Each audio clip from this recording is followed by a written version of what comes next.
everyone মোৰ video' চোৱা সকলোলৈ স্বাগতম জনাইছোঁ যে মই এটা ইনফৰমেশ্যন দিবলৈ ওলাইছোঁ যে যিসকল ছাত্ৰই মানে আপোনাৰ চেণ্ট্ৰেল গভৰ্ণমেণ্ট জবৰ কাৰণে এপ্লাই কৰিছে বা এক্সাম দিম বুলি ভাবি আছে বা প্ৰিপাৰেশ্যন কৰি আছে তেওঁলোকে মই OBC NCLৰ এপ্লাই কৰাৰ কথাটো ক'ম বুলি ভাবিছোঁ যে যিসকল কেণ্ডিডেটে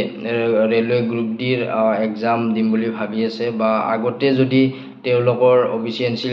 NCLখন ভেলিডিটি পাৰ হৈছে তেতিয়াহ'লে তেওঁলোকে ৰিনিউ কৰিব লাগিব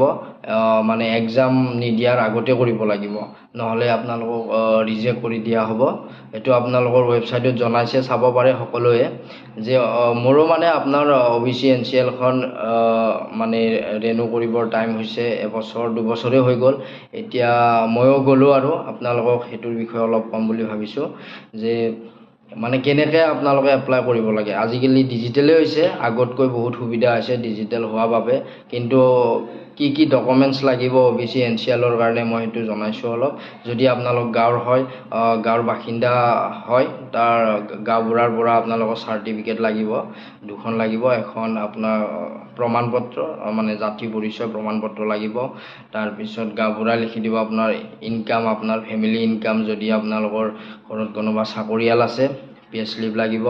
তাৰপিছত আধাৰ কাৰ্ড লাগিব তাৰপিছত আপোনালোক চাৰ্কল অফিচত গৈ সেইখিনি এপ্লাই কৰিব লাগিব আৰু এপ্লাই কৰাৰ পিছত তাৰ পৰা আপোনাৰ ইনকাম চাৰ্টিফিকেটখন আহিব ইনকাম চাৰ্টিফিকেটখন আকৌ OBC NCL ৱেবছাইটত গৈ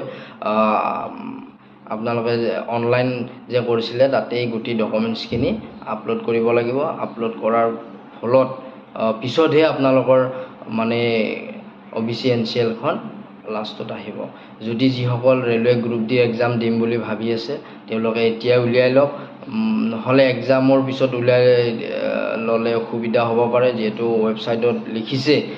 সেইকাৰণে মই ভাবিলোঁ সকলোৱে যাতে ওলাই লয় সেইকাৰণে মই